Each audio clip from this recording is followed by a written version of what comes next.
One final selection. I'll end with a short piece from a story that came out late last year in a literary magazine called The Same. It happens that this is the pre-translation version of the very story that Charlie has been carting around the world. He thinks he wrote it. Going to have copyright issues with Charlie Baker, I'm afraid.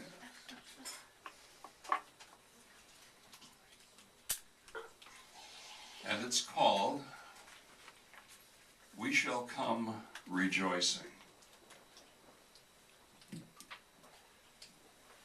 Foggy's new bride, as everyone on the ranch referred to her, was in her late 20s with loose black hair and full pouting lips which opened over slightly crooked incisors.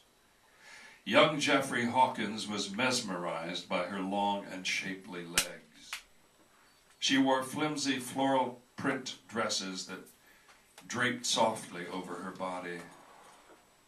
Though almost everyone on the ranch who wasn't Mexican was from Oklahoma or Arkansas, he suspected Earlene might be mail-order. She claimed to be a God-fearing Christian and had called on Jeffrey's mama to talk about religion. Jeffrey had heard enough tales of damnation and fiery furnaces to make him fearful. His mother had purchased leather-bound New Testaments for both him and his sister Lucy, and given them each crocheted crosses with ribbons threaded through to use as bookmarks.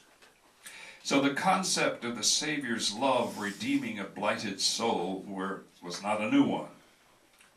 But when Earlene sat and fanned herself in his mother's kitchen that hot Sunday in 1948, he felt something stirring.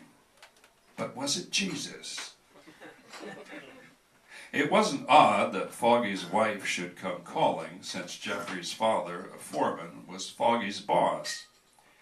What was unusual was that his mother summoned both him and his sister to the kitchen.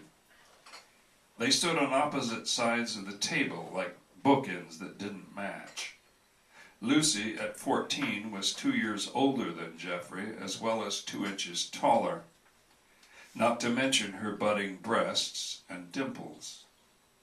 Earlene sat at one end of the table, back straight as a ruler, thighs opening and closing in time to the languid motions of her fan.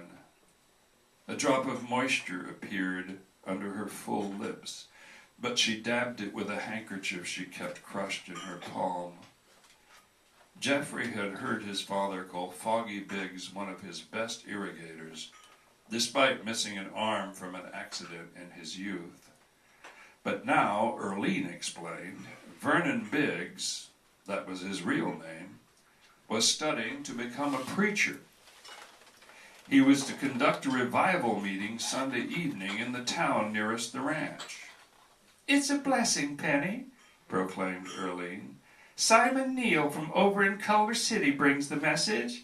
He's brought a lot of souls to Jesus." "How nice," said Jeffrey's mother. "In Oklahoma, I was raised Methodist. Went to church every Sunday." Jeffrey remembered his mother driving them to and from Methodist Sunday school in that small Oklahoma town, but he could not recall her ever entering the church. These days, on the west side of the San Joaquin Valley, there was no Methodist church. Baptism was the only game in town.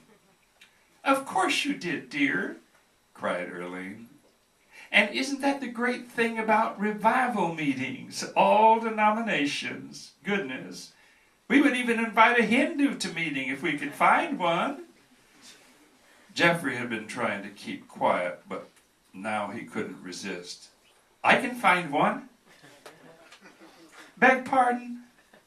"Mr. Singh works right here on the ranch." He glanced at Lucy, who was trying to keep a straight face. Earlene's smile slipped a notch. "That was merely a figure of speech. Hindus are in India." "Not all of them." Would you like me to find him? Jasprit Singh was an irrigator who had once owned his own cotton farm in the Punjab. Now he worked for Geoffrey's father. He wore a white turban, had a bushy black beard, and weighed just under 300 pounds.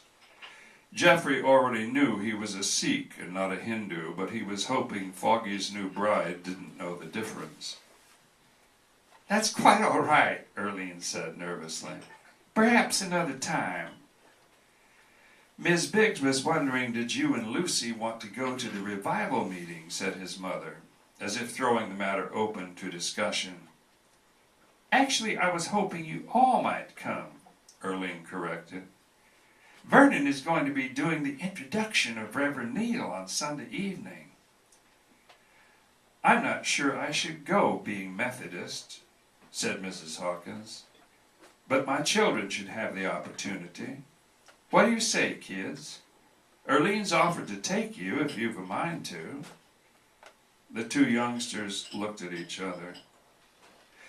"Well," Lucy said, "if you don't mind, Mama." Geoffrey was glad she'd said yes.